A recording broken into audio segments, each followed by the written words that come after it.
Hey, what's up guys? Little man with a big opinion here. Today's video I'm going to keep pretty short and sweet.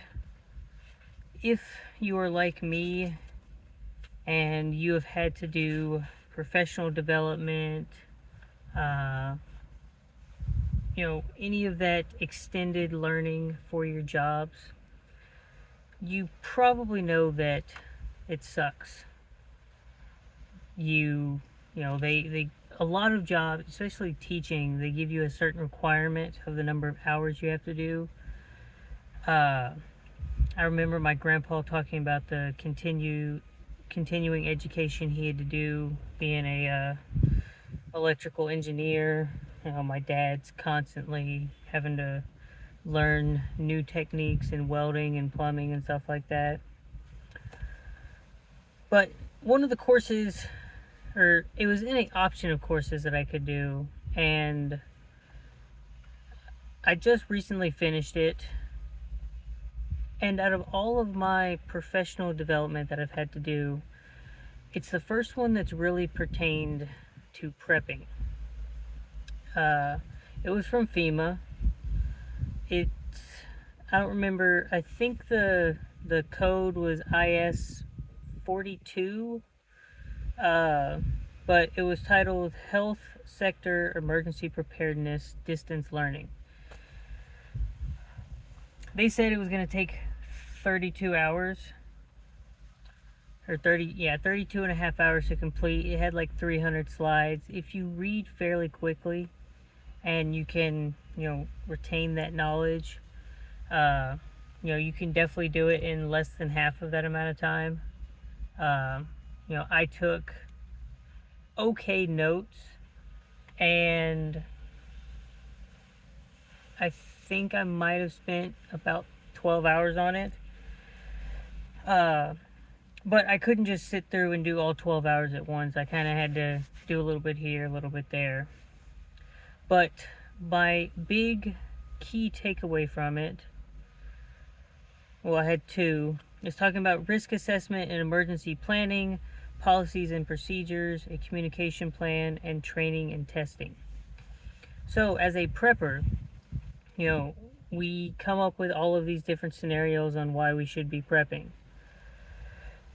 When you come up with whatever scenario, do a risk assessment of it. Plan out, what the problem that you're seeing. Then you set up policies and procedures. So if this thing happens, this is how I want to react. This is the step-by-step process of what I'm going to go through. For the communication plan, that's making sure, if you're looking at it from like a military perspective, I'd set up a PACE plan: primary, alternative, contingency, and emergency.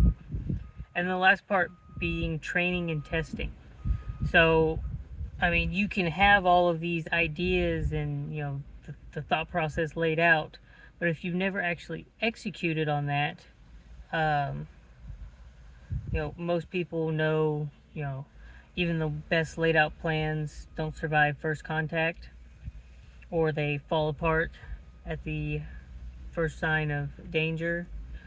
So, I've seen other preppers where, they'll pick like a weekend, and they will simulate getting to their bug out location.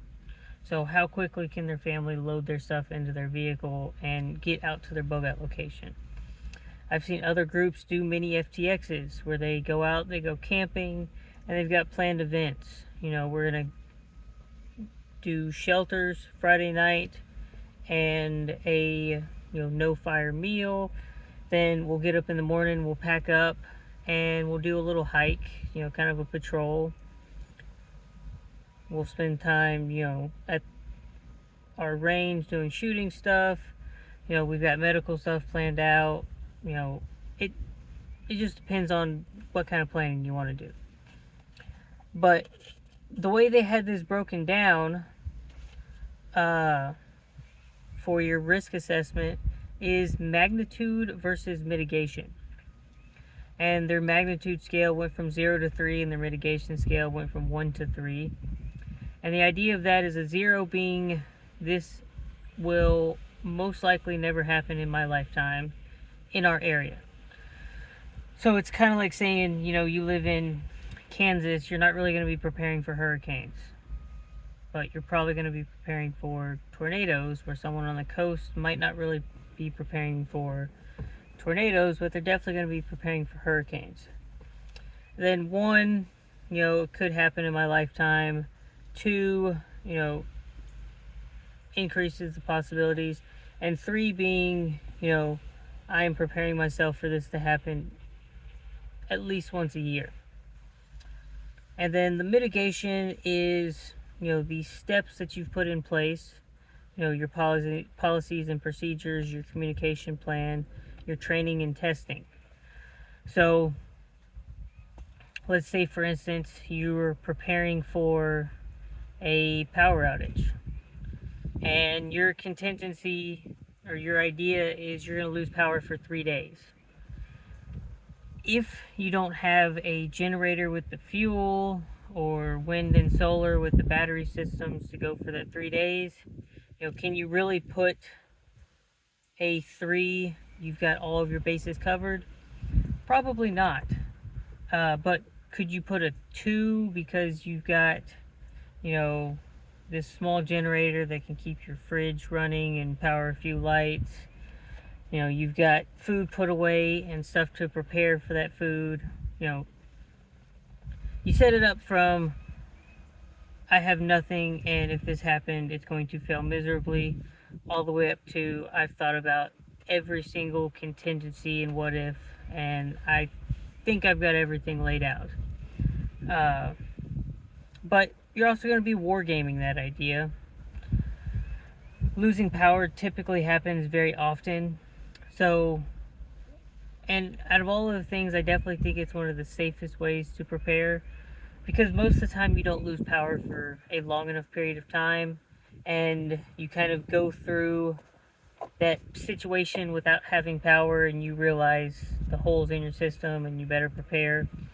I've seen tons of posts from preppers where someone lost power from a hurricane 5 years ago, and then they got all this stuff to better prepare themselves, and they lost power the next year because of some winter storm, and they were a lot more comfortable, but they saw the gaps in their system and they worked on filling them.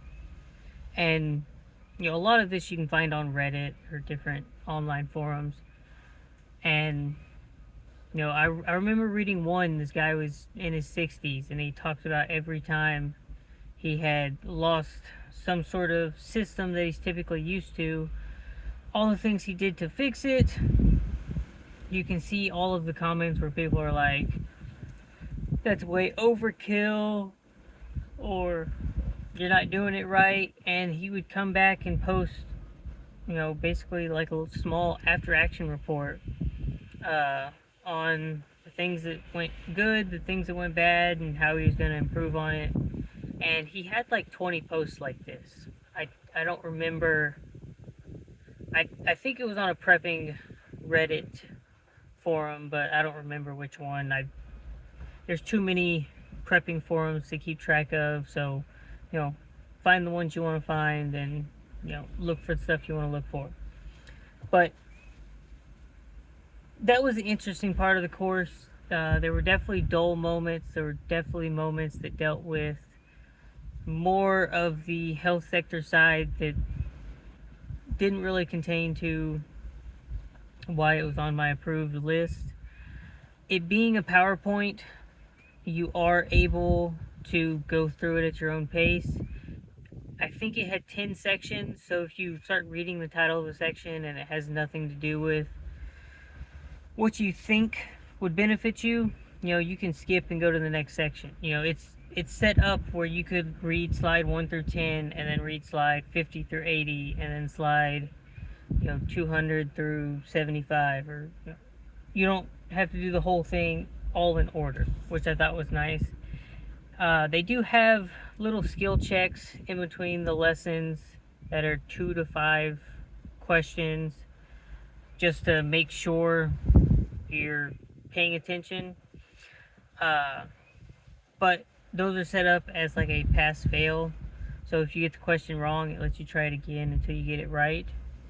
The quiz at the end is only important if you have to get the little certificate that says you completed said training.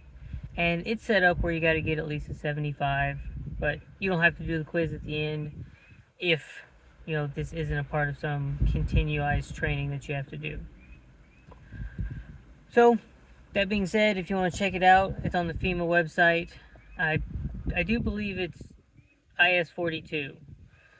I'll read the title off again just to make sure. Health Sector Emergency Preparedness Distance Learning.